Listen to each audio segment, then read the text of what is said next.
Muy bien, vamos a ir al Señor en oración. Oremos.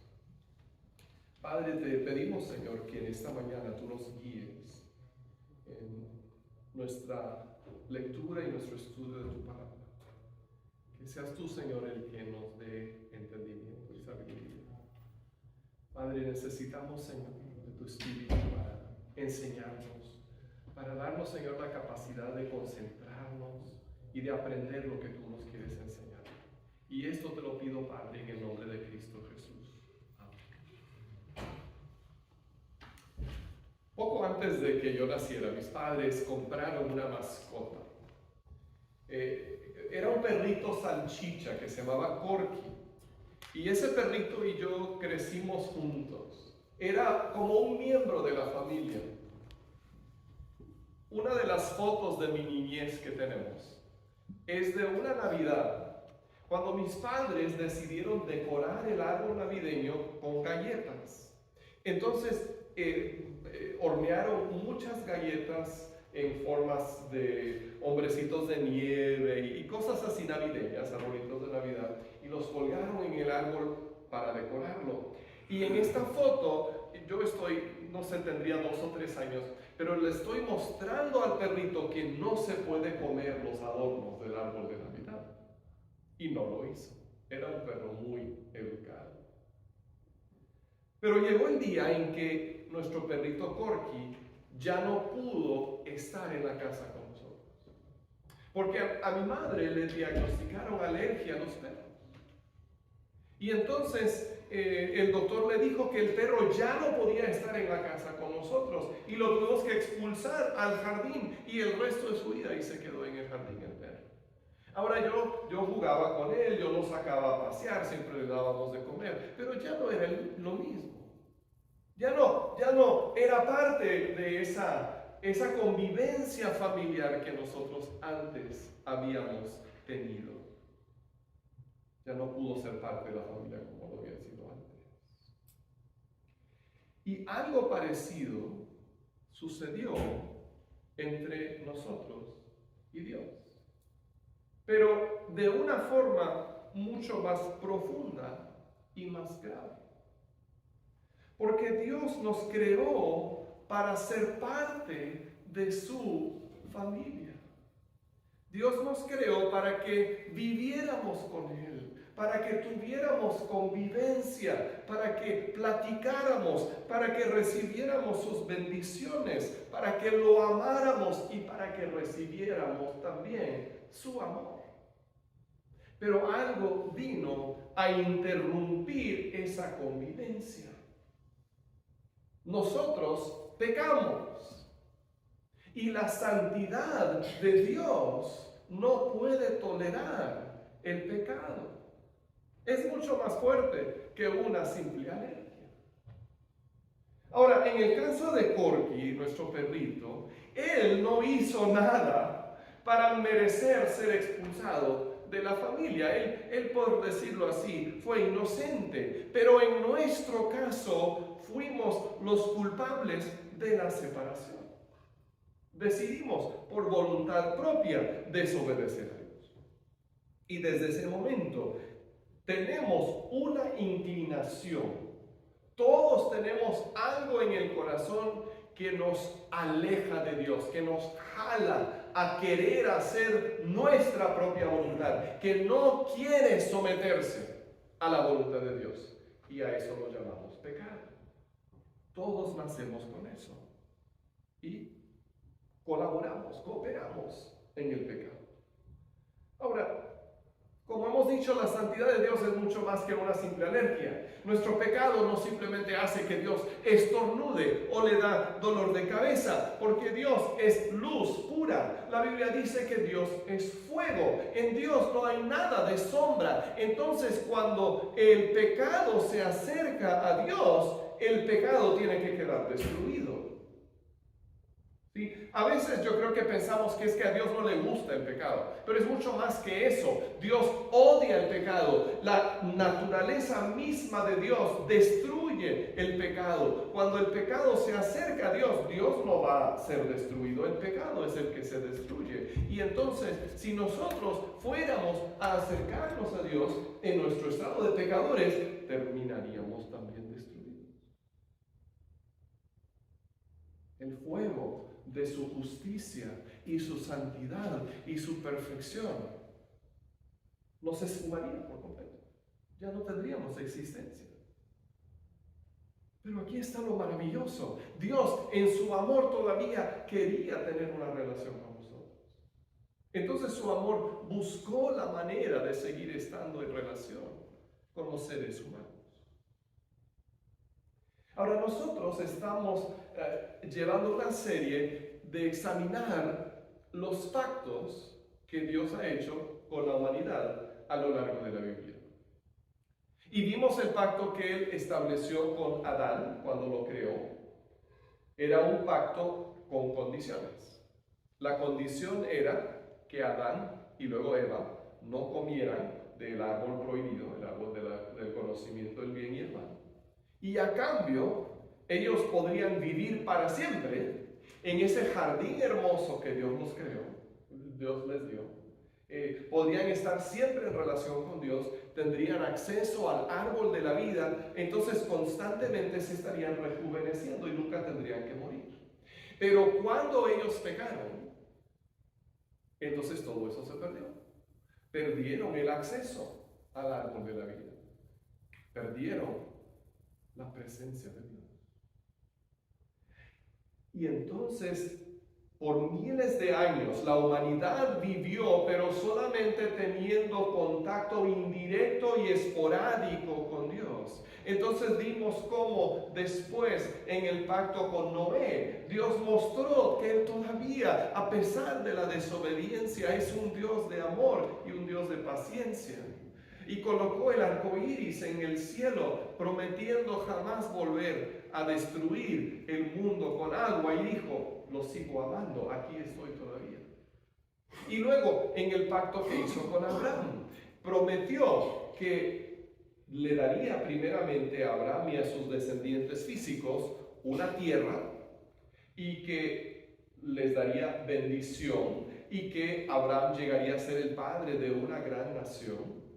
Pero entonces esa promesa, ese pacto, que en realidad es lo que se cumple a lo largo de la vida, llega a significar que toda la tierra va a pertenecer a los descendientes de Abraham. Y que muchas naciones van a ser bendecidas por medio de Abraham. Y entonces finalmente eso se cumple por medio de Jesús. Y todos los que somos de la fe de Abraham somos descendientes de Abraham.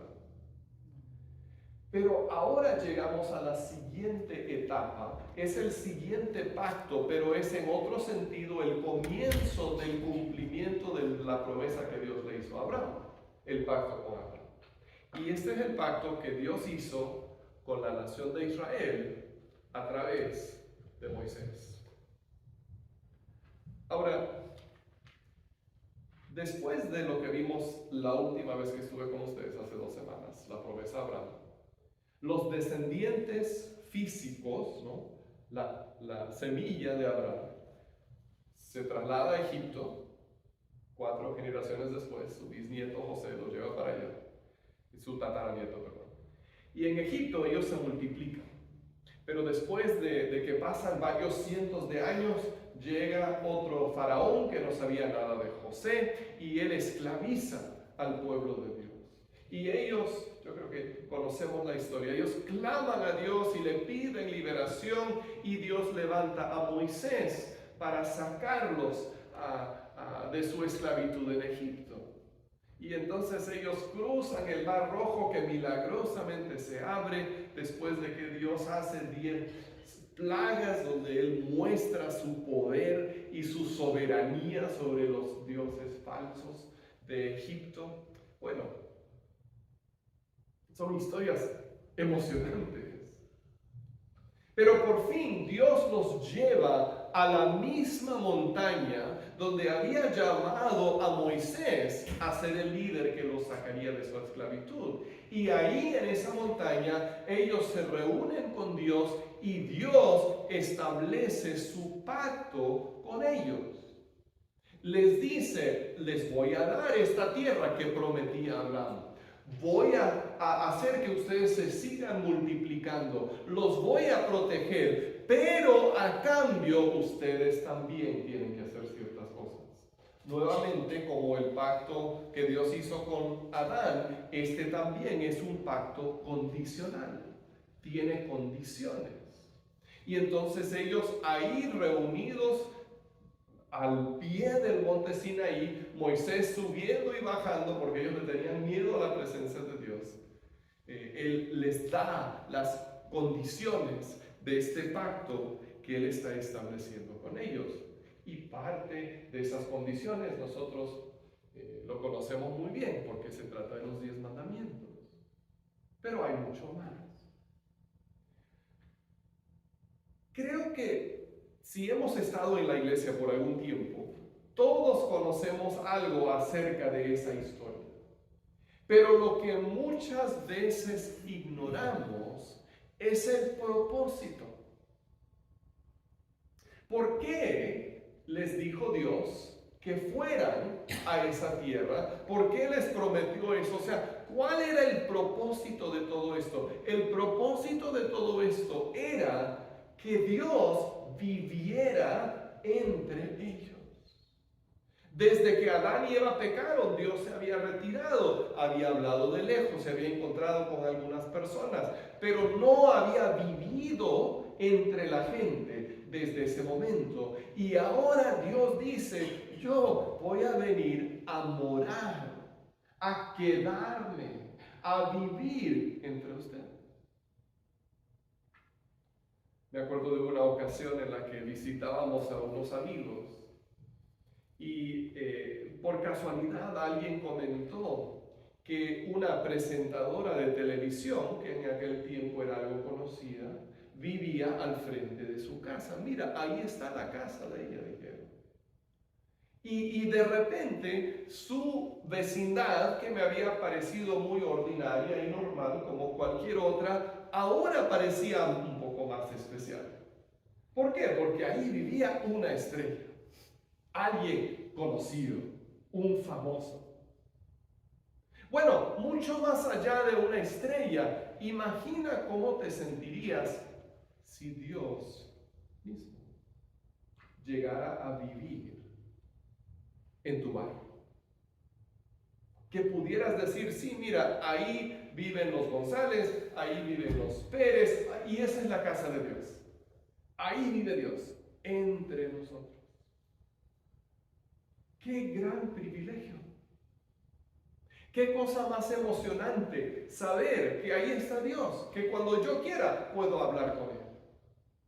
Que cuando me sienta contento le pueda llevar una ofrenda de gratitud. Cuando le falle le pueda llevar un sacrificio. Que ahí está Dios para cuidarme, para bendecirme. Eso es lo que Dios le estaba proponiendo a Israel cuando estableció su pacto con ellos por medio de Moisés. Y eso lo vemos en el libro de Éxodo. Yo no sé si alguna vez te has puesto a leer el libro de Éxodo. Cuando comienzas es bien emocionante. Son todas las historias de Moisés, de cómo nació, de cómo su mamá lo puso en la canasta y lo echó al río para no tener que matarlo, y cómo Dios sacó a Israel con las 10 plagas, y luego llegamos al monte Sinaí. Ok, está medio interesante todo esto de la ley. Y luego llegas a los capítulos donde primero, capítulo tras capítulo tras capítulo, te describe cómo tenía que ser el tabernáculo. Y el color de las cortinas y las medidas exactas y de qué madera iban a ser las estacas y todo con lujo de detalle. Y lees y dices, ok. Y luego llegas a los capítulos donde te vuelve a repetir exactamente lo mismo, pero para decirte que lo hicieron tal y como Dios les había dicho. Y ahí ya te estás empezando a dormir. Y dices, oye, pero ¿esto de qué se trata? Este libro empezó muy emocionante, pero ya como que le estoy perdiendo el hilo.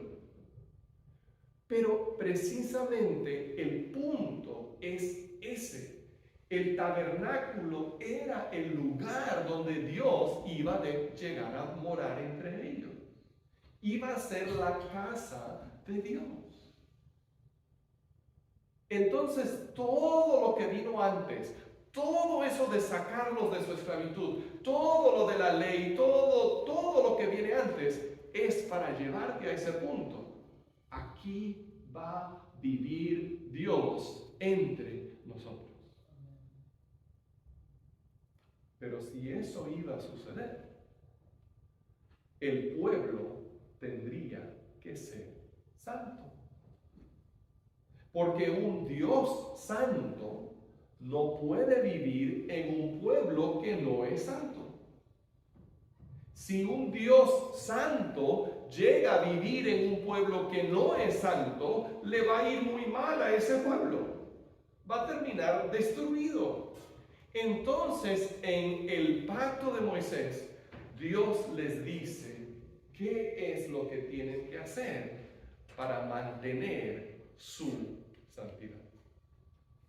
Ahora, quiero que veamos en Éxodo capítulo 19, versos 4 al 6.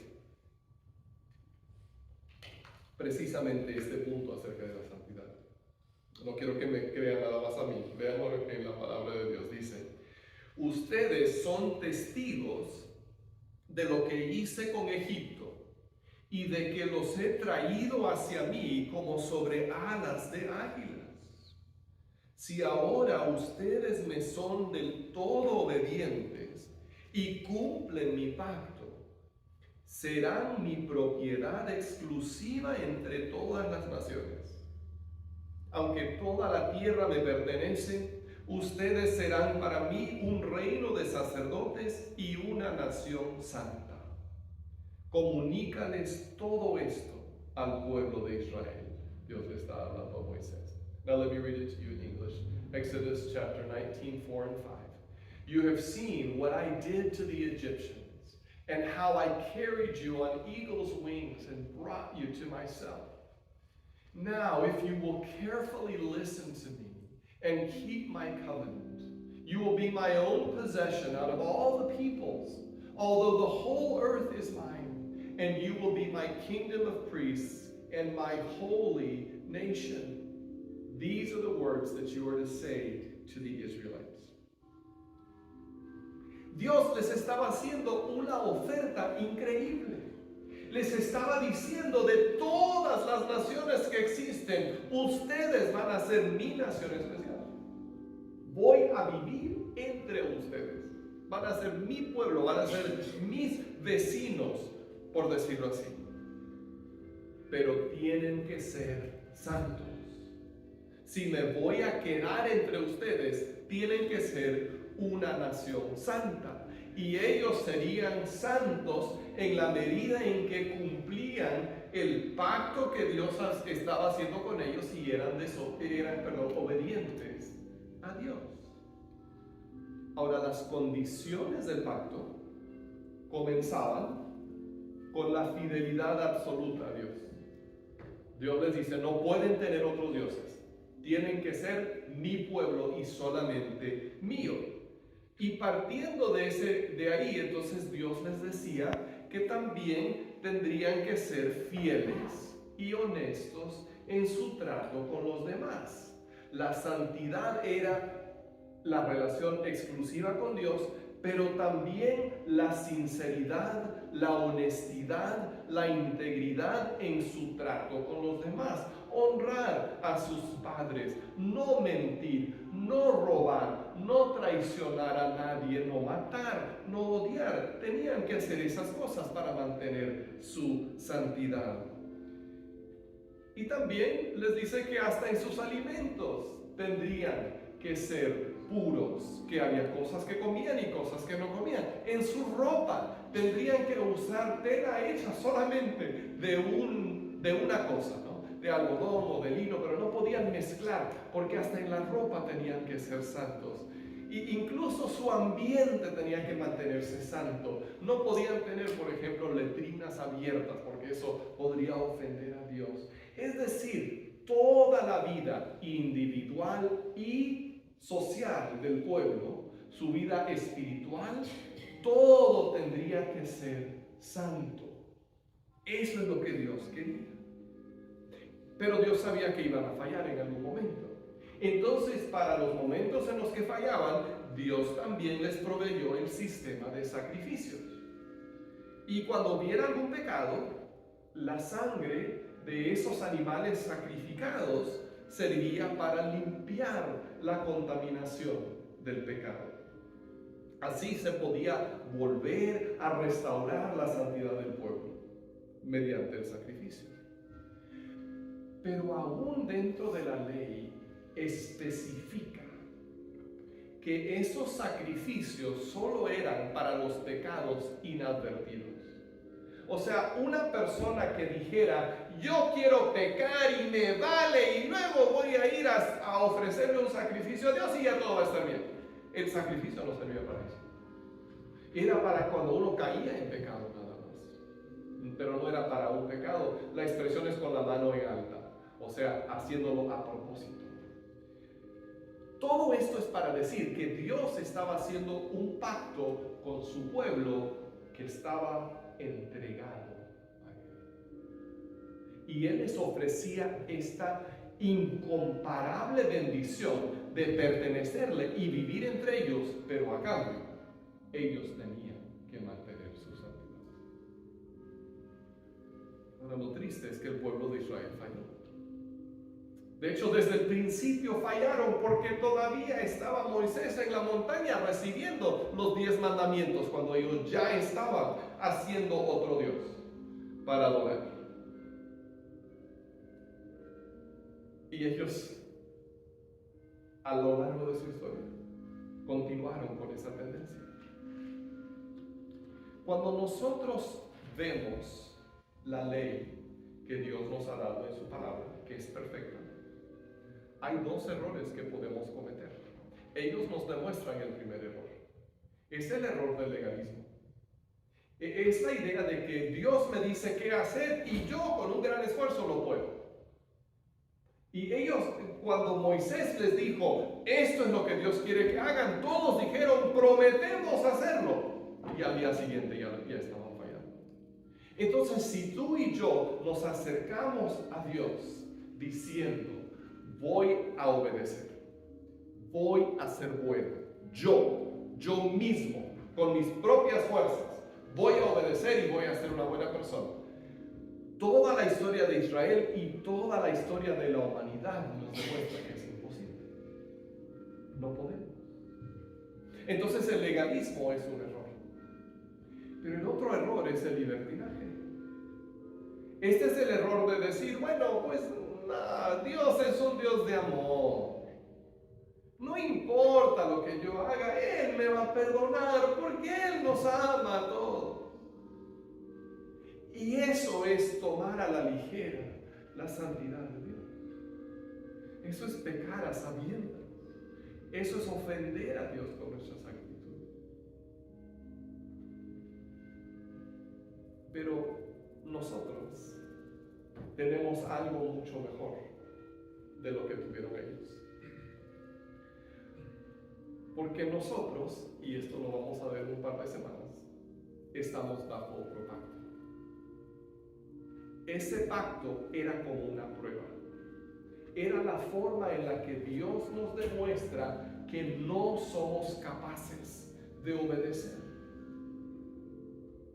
Pero ahora tenemos a Jesús. Y Jesús es todo lo que ellos recibieron en el pacto, pero mejor, Jesús es nuestro templo, porque en Jesús nos encontramos con Dios. Dios está en Jesús para encontrarse con nosotros. Jesús es nuestro sacrificio perfecto, que limpia nuestras conciencias de maneras que los sacrificios de animales no lo podían hacer. Jesús es nuestra ley perfecta, porque Jesús nos demuestra exactamente cómo Dios quiere que nos comportemos y cuál es la esencia de la ley, que es el amor. Además de que Jesús lo es todo, su Espíritu mora en nosotros para fortalecernos y capacitarnos para que podamos vivir en santidad. Ahora, por favor, no te equivoques. No nos ganamos el favor de Dios con nuestra obediencia, porque no podemos. Pero disfrutamos de su presencia cuando vivimos en santidad. Y cuando no vivimos en santidad, entonces nos alejamos de Dios. Dios nos ha santificado por la sangre de Jesús. Dios nos ha dado su Espíritu Santo para morar en nosotros. Y lo que quiero que entiendas es que el propósito del pacto nuevo que Dios ha hecho con nosotros en Jesús, que vamos a ver en un par de semanas, es el mismo que el propósito del pacto que hizo con Israel. El propósito de Dios es que seamos santos para que podamos vivir en relación con Él, para que Él pueda morar en nosotros. Y hoy en día no nos gusta hablar de la santidad, porque lo que queremos es estar bien con Dios y estar también con bien el mundo.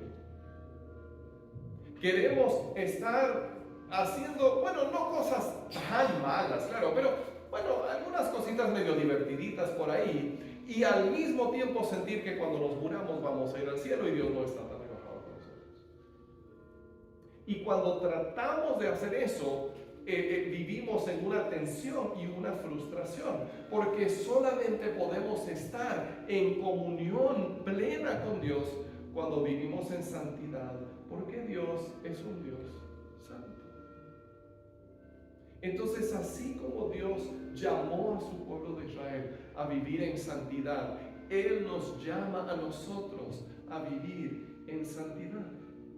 Y esa santidad comienza con entregar nuestro corazón a Jesús y ser purificados por su sangre. En ese momento recibimos al Espíritu Santo, Él viene a morar en nosotros. Si queremos vivir en santidad, entonces, hermanos, tenemos que cuidar la santidad de nuestra mente. Porque ahí comienza todo, con la mente.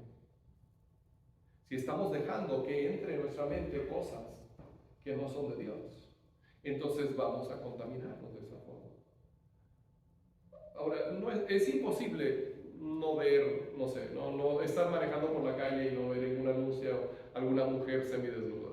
Ahí está. Pero tenemos que controlar nuestros pensamientos para que esas tentaciones que vienen de afuera no se conviertan en pecados que nos contaminan. Tenemos que cuidar la santidad de nuestra mente. También tenemos que cuidar la santidad de nuestros labios, de cuidar lo que decimos. Cuidar la santidad de nuestro cuerpo. ¿Qué hacemos con este cuerpo que Dios ha comprado, que ha sido lavado en el bautismo, que ha sido purificado con la sangre de Cristo y donde mora el Espíritu Santo? Dios nos está llamando a la santidad. Y la santidad es el único camino a la sanidad. La santidad es el único camino a la sanidad. Vamos a orar. Padre, gracias. Gracias, Señor, por el llamado que tú nos haces. No es un llamado fácil, pero vale la pena. Santificarnos con arrepentimiento, confiando en ti. Señor, gracias por tu misericordia. Gracias por perdonarnos tantas cosas. Pero ahora, Señor, enséñanos a vivir confiando en ti.